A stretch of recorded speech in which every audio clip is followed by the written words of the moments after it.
With your homeschool year done and your summer break well underway, are you looking around and compiling a mental to-do list, things you want to do around the house? Well, I am. And my list is probably too long to even physically complete this summer. But let's focus today on some of the more doable spots that I know you've been neglecting. I know it because I have often led to neglecting it as well. I'm prone to that. But I promise that if you accomplish these couple of areas, you're going to feel so good when these spots are done, okay? So stay with me here. It's not going to be hard. It's going to take a little bit of time, but I promise you're going to feel really good when it's over. So let's tackle this list. Welcome to Little by Little Homeschool Podcast, where you'll learn tips and strategies that will empower you to home educate your children. I'm Lee Nguyen, a homeschool mom of over 12 years, which includes 2 graduates. When I started homeschooling, I was pretty much on my own and was desperate for encouragement and help. My mission is to be a source of encouragement and help to you. Whether you are just beginning your homeschool journey or you're deep into the homeschool lifestyle, Little by Little Homeschool wants to help you stay the course because all the time you are investing into your children is completely worth it. If you're ready to take your homeschool to new levels, keep listening. As homemakers, our homes are our castles, and we'll say castles in air quotes around it because I'm not meaning you actually have a castle. I wouldn't even want necessarily a castle. It would be pretty cool, an idea, in a theory. If you did have a castle, you should Airbnb some different rooms and everything to help to pay for everything. But your home can be your castle. Even if it is an apartment, it's a little bungalow, it is a Cape Cod, it's a colonial, it's who knows, maybe you live on a farm, a couple hundred acres around you. No matter the size of your home, what it looks like, it is your castle. Meaning we get, as homemakers, to create a place that can nourish our families. But it's easy, so easy, to let our homes, let our castles get out of control.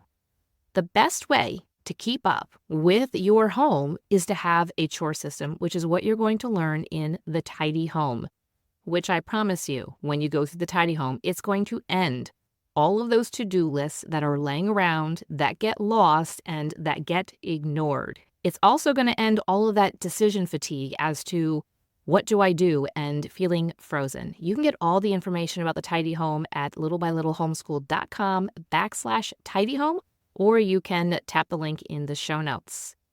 There are a couple of key areas in our homes that can easily get overwhelmed. These spots can suddenly grow into a monstrous amount of things or just in disarray. I'm about to give you that list, but I want you to know that I used to struggle with these areas too. And especially when you have kids at home, and the younger that they are, it seems like there's more stuff. And they have all of their things, and it does not make it easy.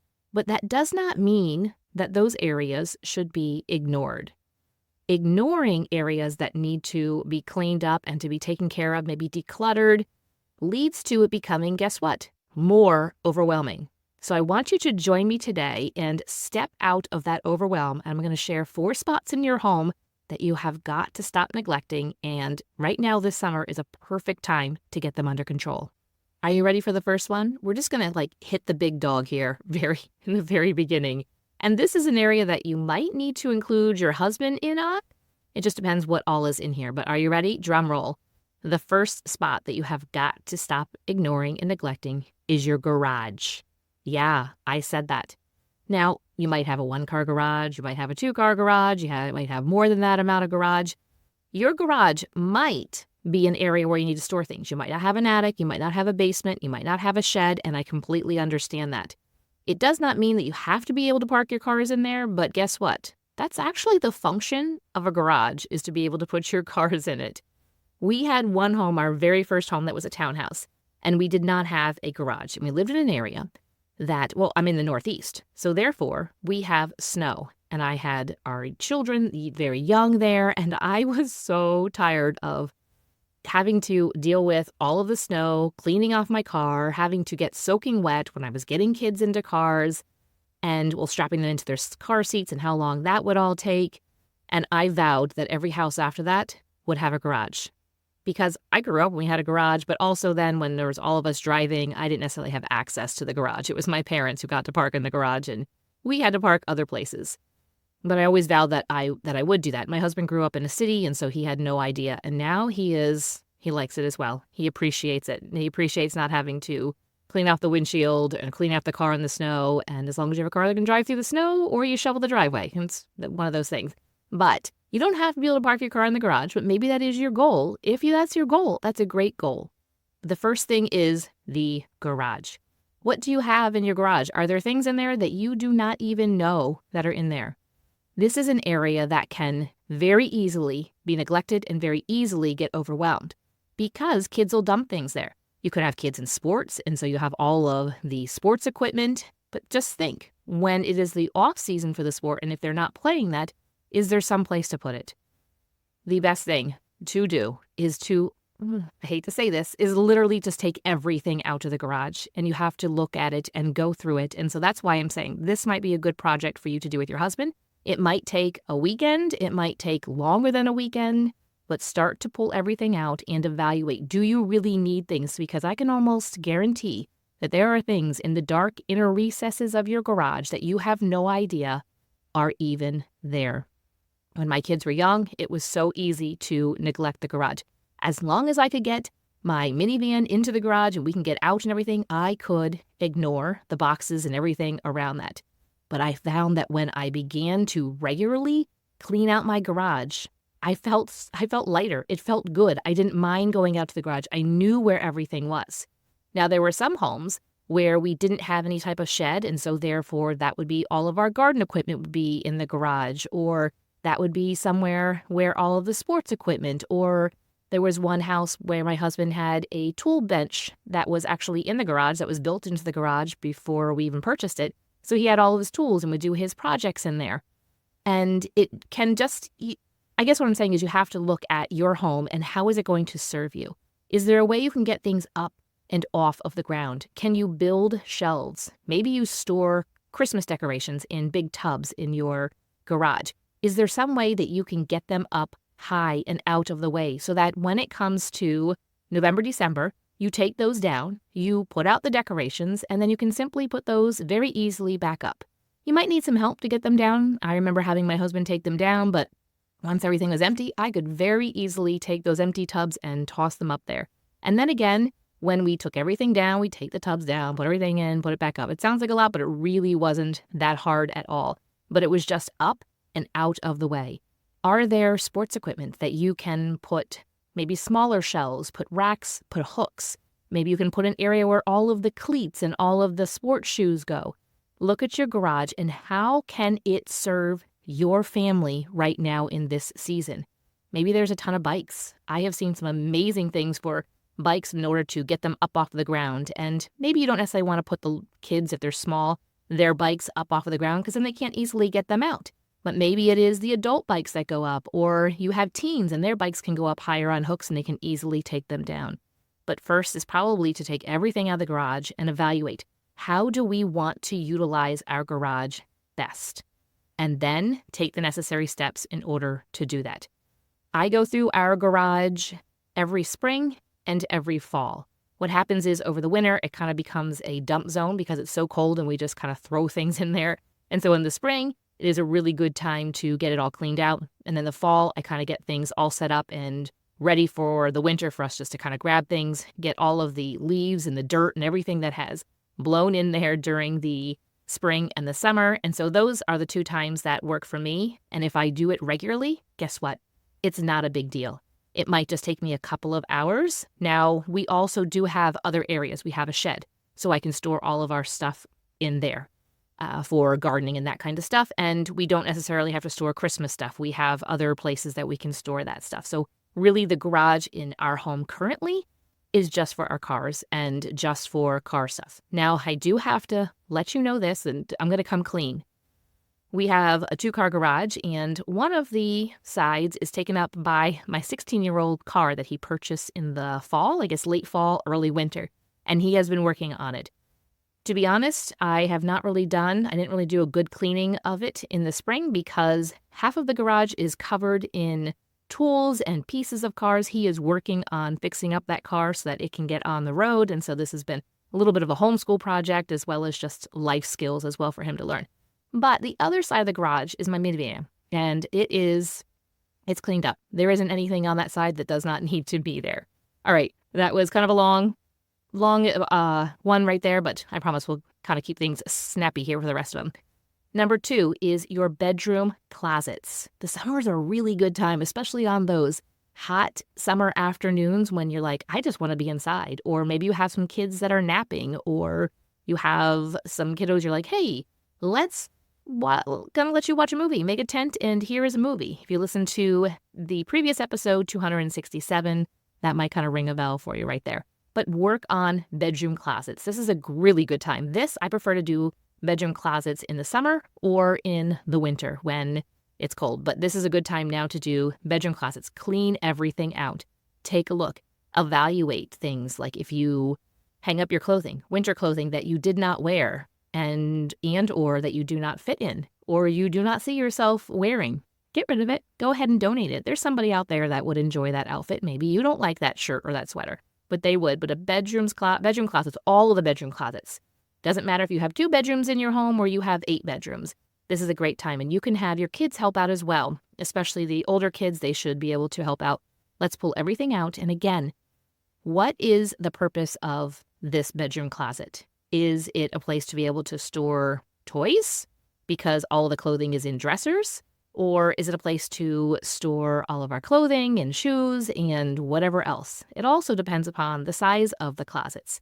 Some homes have large closets, and this is going to take you quite a bit longer than if you have smaller closets.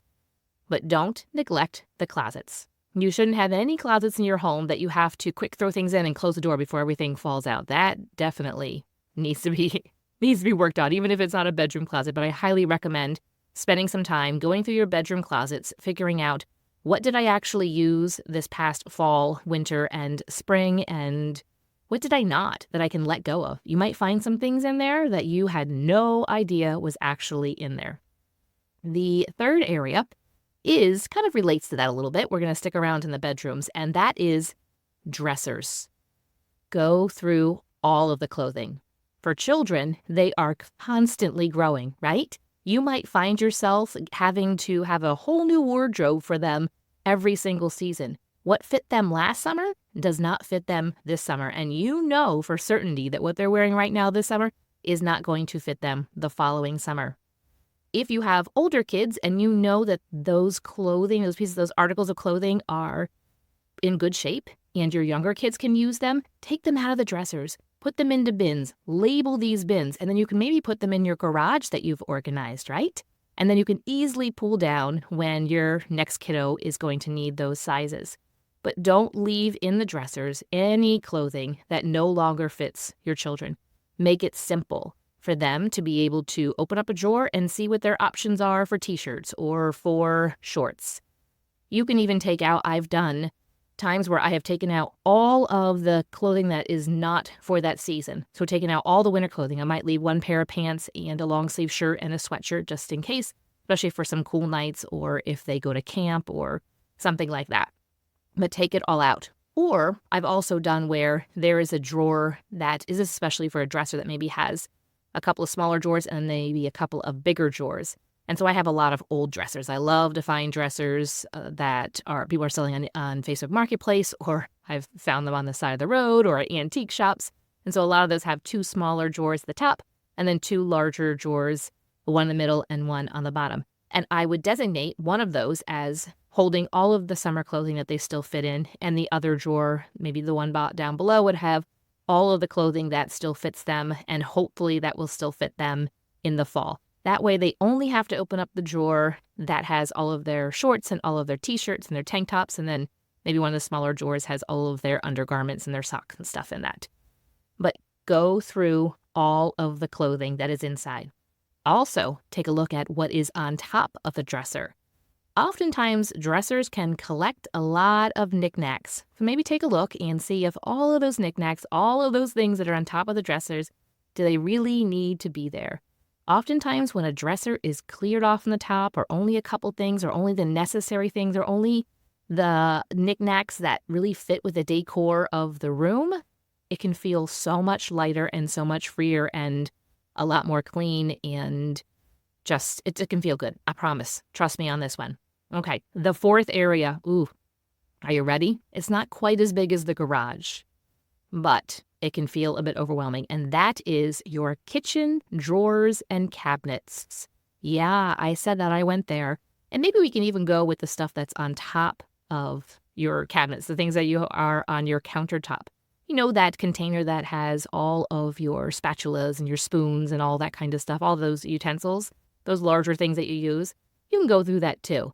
But I highly recommend going through everything. And summer is a great time. Again, it's a project that you can do. Maybe your kitchen overlooks your backyard and the kids can be outside playing, and you go through every single drawer and every single cabinet.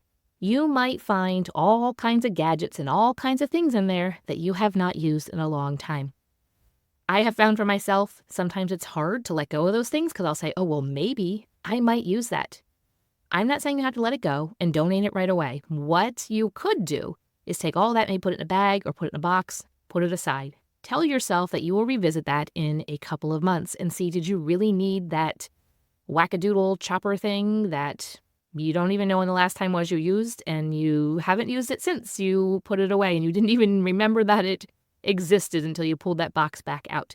That might be a good indication that you can go ahead and donate that item, because someone else might really want that, what did I say, wackadoodle slicer, chopper, I don't know what I said, but you know exactly what I'm talking about. Go through the junk drawers. I can guarantee there is extra junk in your junk drawers. Now, I do have a junk drawer. I actually have 2 small junk drawers in this house that we're living in. And there's a lot of stuff in there, and I have gone through it, and I've thrown away the things that I'm like, we have not used this and don't need this. But there are a lot of things in there. I'm like, hey, do we have any, let's say, paper clips? I'm like, oh yeah, they're in the junk drawer. Oh, I need some thumbtacks, or I need just some random stuff. So I'm not saying you have to dump the entire junk drawer, but just go through it and be realistic. And maybe at the very least, try to organize your junk drawer just a little bit. But go through every single drawer. Maybe you have more utensils than you actually need, and you reduce that amount. You probably have a bunch of different items in your cabinets that you don't need. Maybe you've never used for example, a food processor. My husband was like, hey, there was a yard sale. Hey, so-and-so neighbor is selling a brand new food processor. And I said, I don't want a food processor. I don't need a food processor. I have my Vitamix and I have this. And so I am good and I am covered in that. So I used to have all of the gadgets, and I found that I wasn't using them. And some of them that I got rid of because, to be honest, I didn't like having to clean them. And I was like, you know what? I would rather chop this by hand with a knife, and that take maybe a couple more minutes instead of saving the minutes of having this chopped all fancy and really quick with this little chopper thing. And now I have to take it completely apart, and I have to wash it in soapy water and then let it dry and then put it aside, put it away, and have a place for it. So really look, is it worth storing? Is it worth keeping? So kitchen drawers and cabinets is the last area. Now, friend, if you have enjoyed thinking about these areas, I encourage you to no longer just think about them, but to actually do them. Don't neglect them. I know it might feel overwhelming, and you might want to look at this and say, okay, this week is this project. Now I give you 4 different areas. You could do 1 a week, and that would take you a month. And so here we are at the end of June. By the end of July, you could have it completely done. And when you do these areas, it is not that overwhelming to do it again. And this is what I teach you in the Tidy Home. It is a way of keeping things in a rotation, of having a system so that it is not overwhelming to get anything done. It is not overwhelming to get the bedroom closets done, the dressers, the kitchen drawers and the cabinets, the garage, the shed, the attic, the bathrooms, the linen closet, all of the things. They are not difficult to get done when you have them on a rotation because you are doing them regularly. So you get to create your exact tidy home for your family in this season of life, and I'm going to walk you through that and show you how to do that in the Tidy Home. You can get more information and join the Tidy Home at littlebylittlehomeschooled.com/tidyhome or use the link in the show notes. Let's make today the day that you step out of being overwhelmed and step into freedom. freedom of not being tied down to an erratic to-do list and a list that maybe someone else has created, something that will fit just perfectly for you and your family. And I am excited about the Tidy Home will bless you and bless your family in this.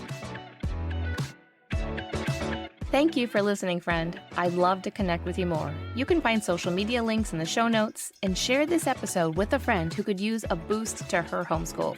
See you back here real soon.